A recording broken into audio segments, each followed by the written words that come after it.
Ya, bismillahirrahmanirrahim.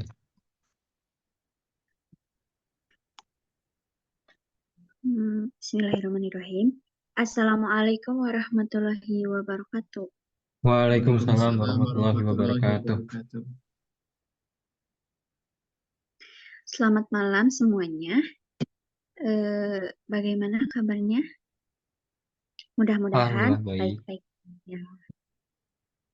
Nah, terima kasih atas waktu dan kesempatan yang telah diberikan kepada kami. Saya izin memperkenalkan diri. Saya Amelia sebagai moderator dan ada dua rekan saya yaitu Kang Robi dan Kang Wildan. Untuk mengefektifkan waktu, kita langsung pada pembahasan pertama. Pembahasan pertama itu ada tujuan pendidikan.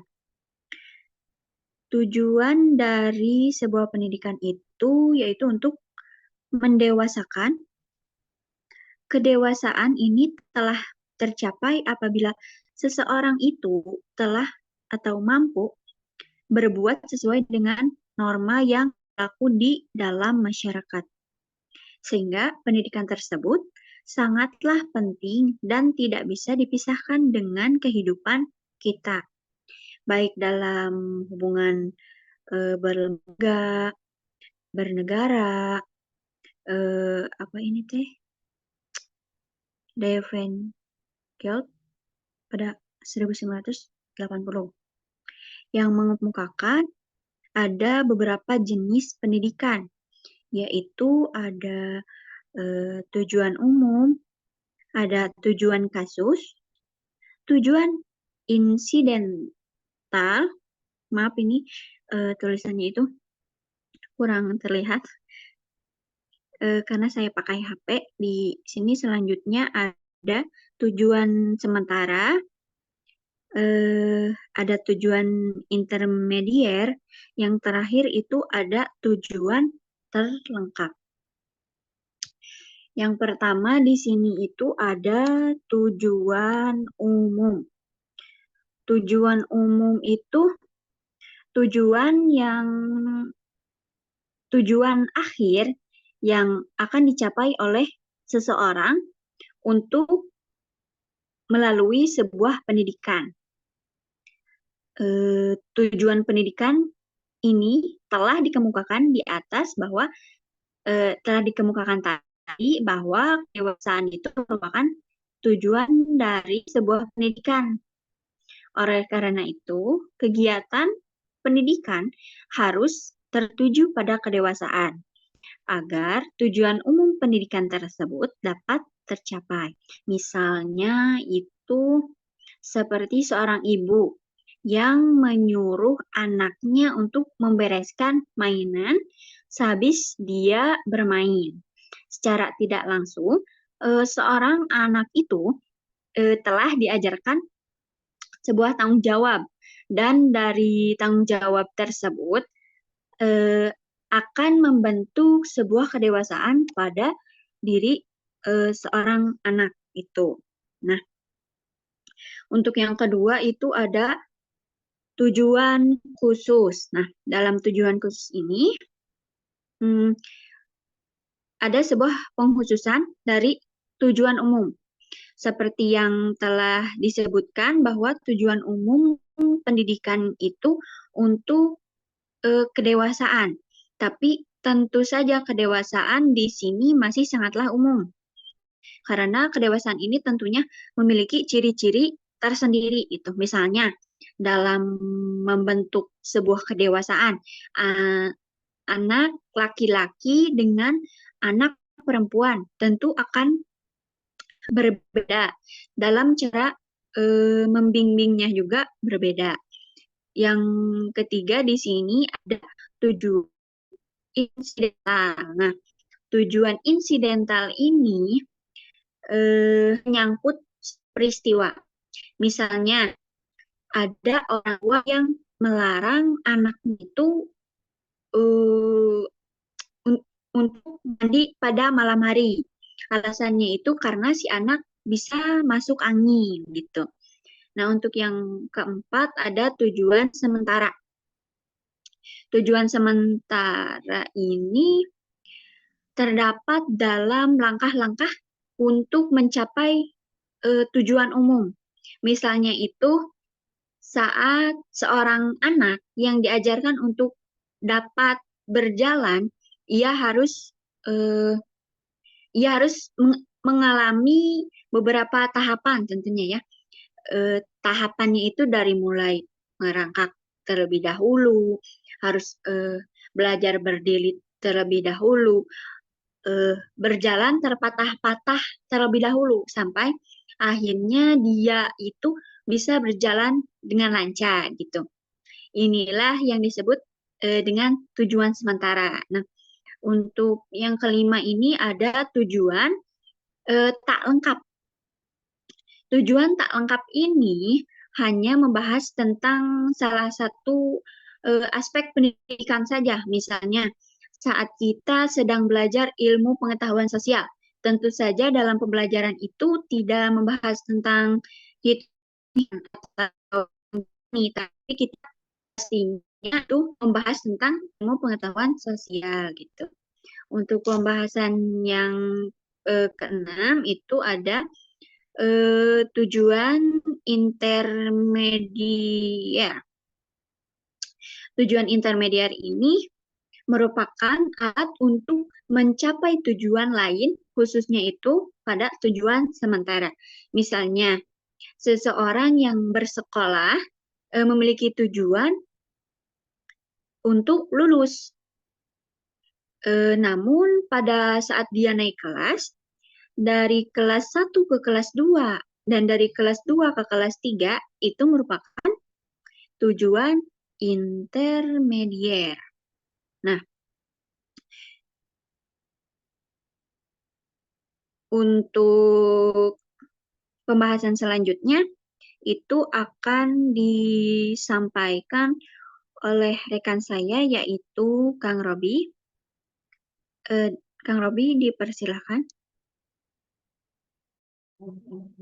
Ya Allah.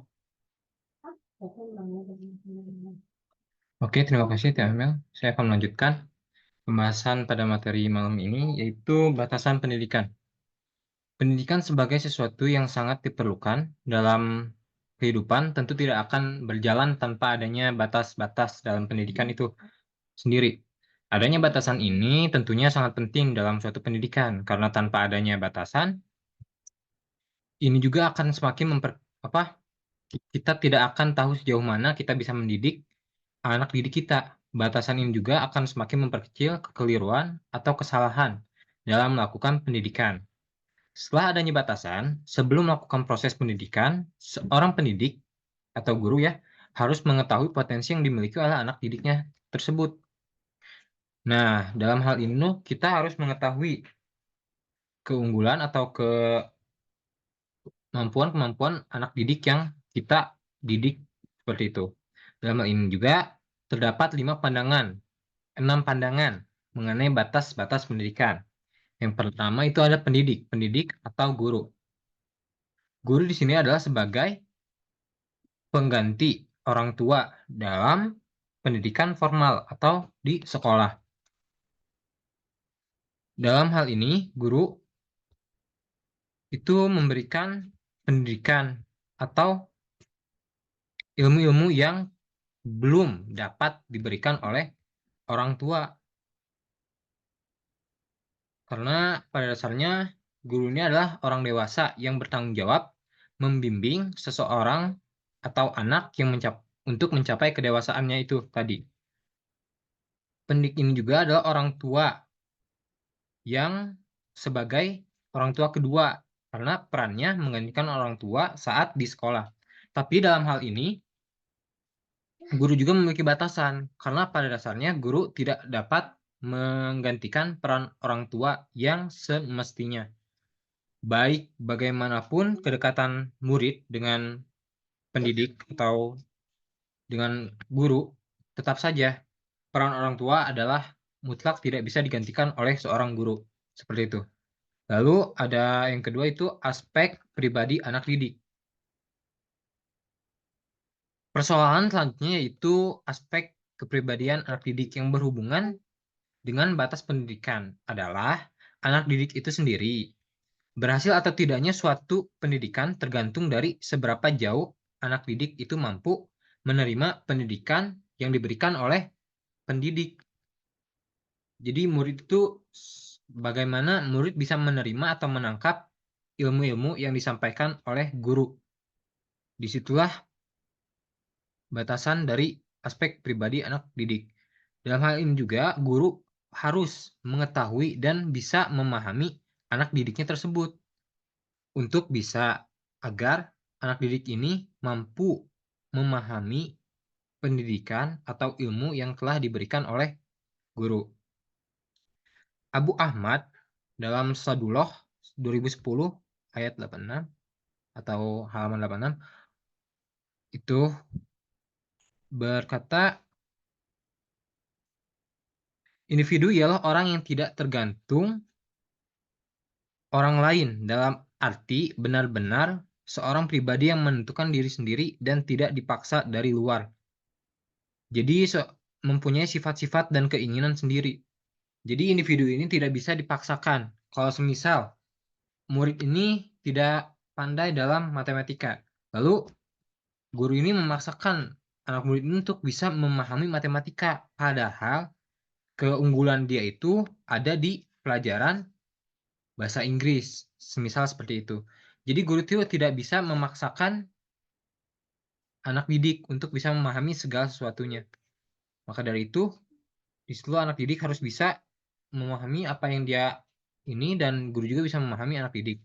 Lalu yang ketiga ini ada alat pendidikan.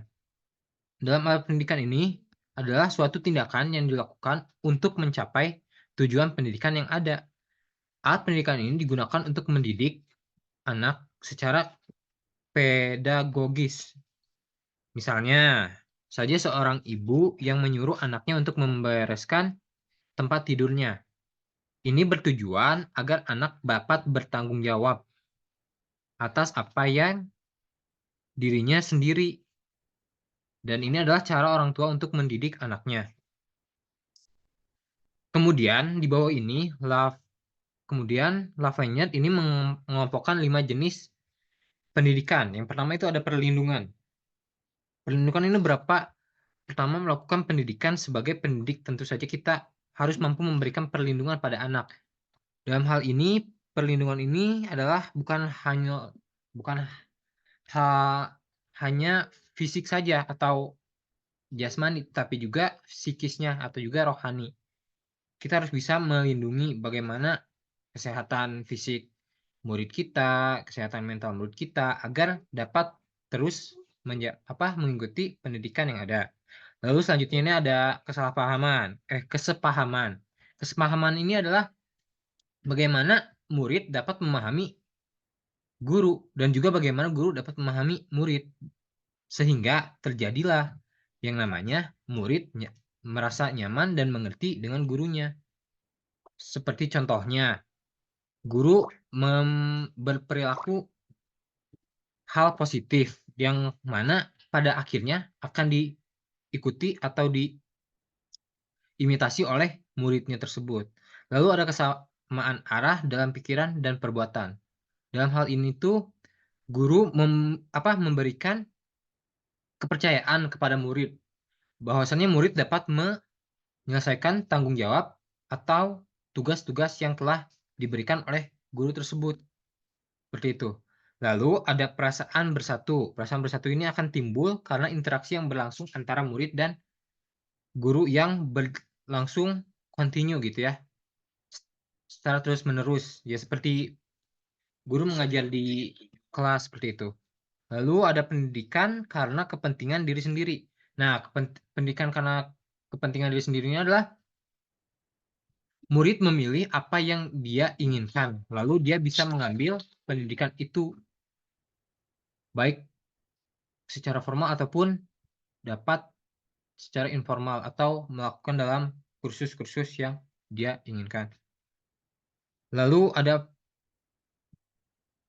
waktu pelaksanaan. Yang keempat ini waktu pelaksanaan.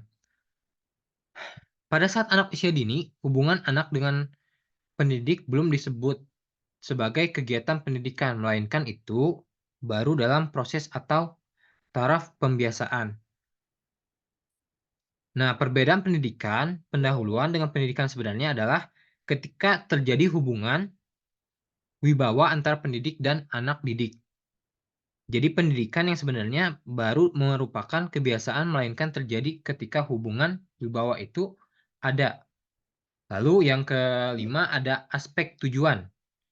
Tujuan pendidikan adalah mengantarkan anak didik untuk mencapai dengan kedewasaannya itu tersebut ya. Jadi tujuan pendidikan ini dibagi ke dalam dua tujuan secara mikro dan makro.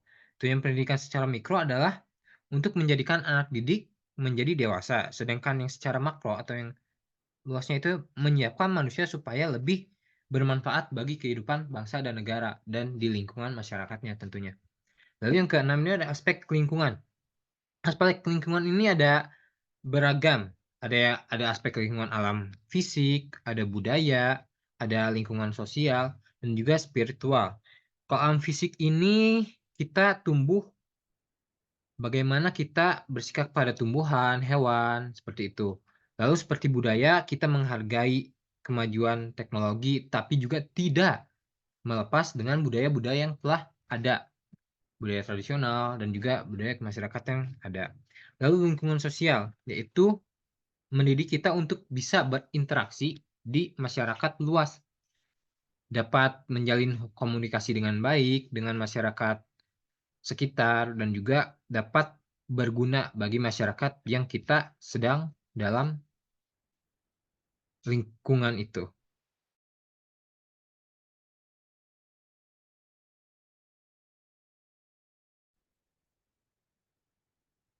Astagfirullahaladzim.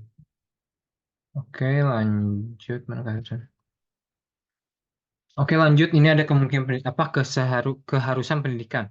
Di dalam kehidupan ini kita tahu ya manusia itu hidup juga tidak berdaya pada awalnya. Dan fitrahnya manusia adalah menuntut ilmu. Jadi pendidikan bagi manusia itu adalah keharusan yang harus didapatkan atau diberikan sejak dini.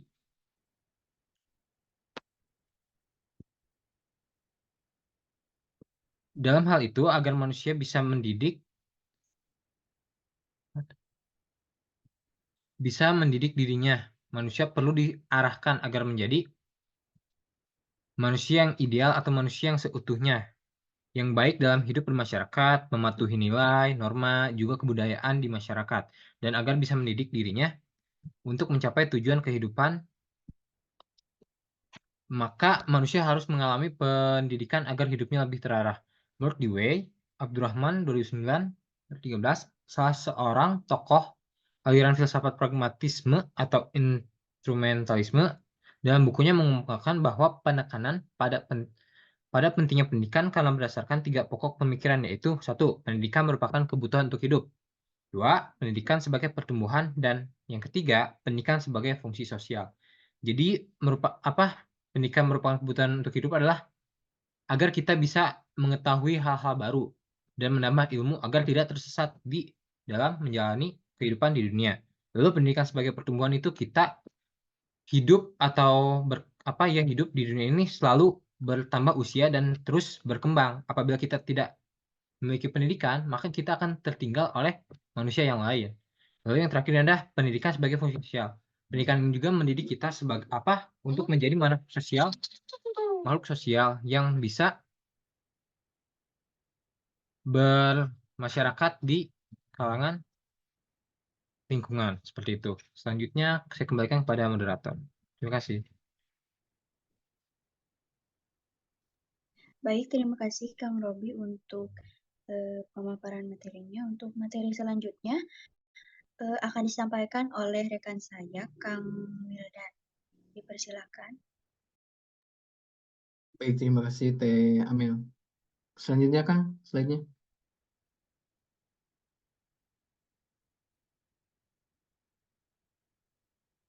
Oke, Yang selanjutnya ada kemungkinan pendidikan. Yang pertama ada kemungkinan dididik gitu ya. Nah, pada manusia ada hal-hal yang dapat didapat secara alami dan ada pula yang didapat secara proses pendidikan gitu ya. Hal-hal yang dapat didapatkan secara alami, contohnya misalkan ada jenis kelamin, bakat, dan watak gitu ya dari setiap individu. Sedangkan hal yang dapat diproses pendidikan, contohnya pembentukan kepribadian, sikap, norma, dan lain-lainnya gitu ya.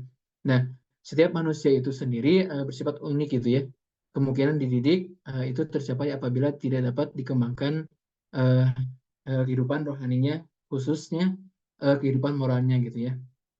Nah, menurut Suyitno menyatakan bahwa ada 6 prinsip yang melandasi kemungkinan manusia akan dapat dididik gitu ya. Yang pertama ada prinsip potensialitas gitu ya. Nah, prinsip potensial ini pendidikan bertujuan untuk mencapai kedewasaan gitu ya. Salah satunya adalah untuk mencapai manusia yang ideal, yaitu manusia yang dapat mengembangkan seluruh potensi yang ada dalam dirinya gitu ya. Manusia yang bertakwa, berakhlak, cerdas, dan lain-lain gitu ya. Lalu yang kedua ada prinsip dinamika. Nah, eh, diharapkan membantu peserta didik agar mampu mencapai kedewasaannya gitu ya dan menjadi manusia ideal. Sedangkan manusia itu sendiri memiliki dinamika untuk mencapai manusia yang ideal gitu ya. Manusia selalu tidak pernah puas gitu ya. Ia selalu mengejar apa yang menjadi keinginannya gitu.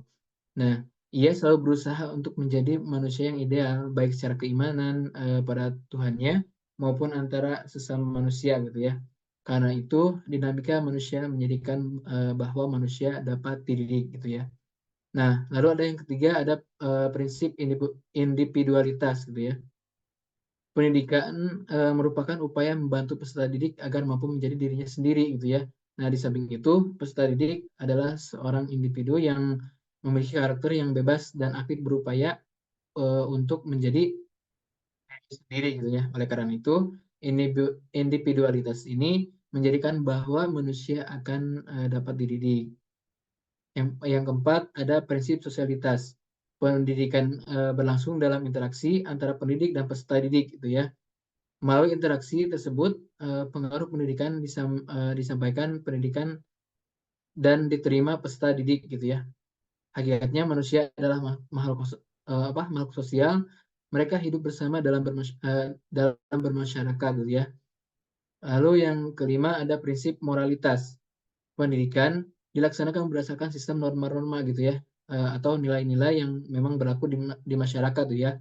Di samping itu, pendidikan bertujuan agar manusia mempunyai akhlak yang mulia gitu ya dan berperilaku sesuai dengan norma dan nilai yang berlaku di masyarakat gitu ya.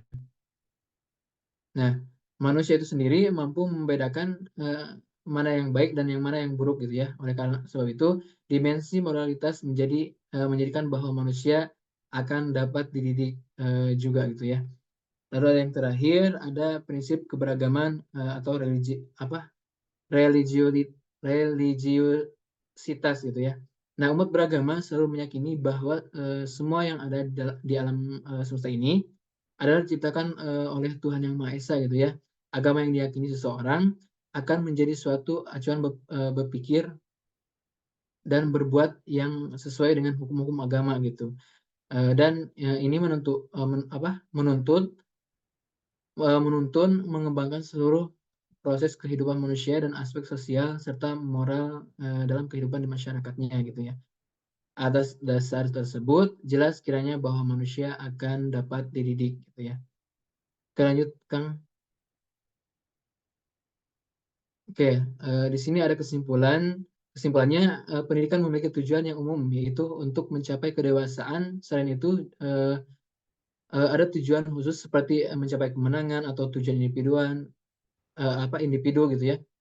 Eh, Kelulusan, juara, dan lain-lain. Dalam menjalankan pendidikan ini, terdapat batasan dalam hal ini adalah ketidakmampuan atau tidak dapatnya mengganti sesuatu dengan hal sepenuhnya seperti pendidikan tidak dapat menggantikan peran orang tua, baik guru itu sangat dekat dengan sang murid, tetapi tidak bisa mengganti peran ibu dan ayah gitu ya.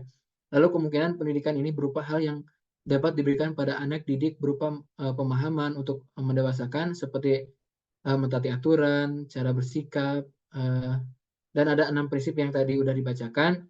Yang pertama ada prinsip potensialitas, prinsip dinamika, prinsip individualitas, prinsip sosialitas, prinsip moralitas, dan prinsip keberagaman atau religiusitas.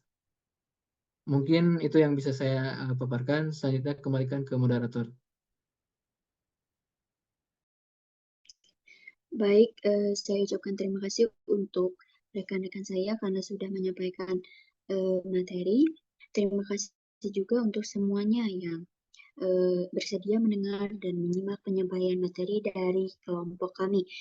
Cukup sekian yang dapat kelompok kami sampaikan. Kurang lebihnya mohon kritik dan saran. Mohon maaf bila ada salah ucap kata ataupun ada salah dalam penyampaian kalimat. Untuk rekan-rekan semua yang mau bertanya, boleh kami sudah membuka atau menyiapkan sesi diskusi di Google Classroom. Wallahul muwafiq ila aqwamit thoriq. Wassalamualaikum warahmatullahi wabarakatuh. Waalaikumsalam warahmatullahi Waalaikumsalam wabarakatuh. warahmatullahi wabarakatuh.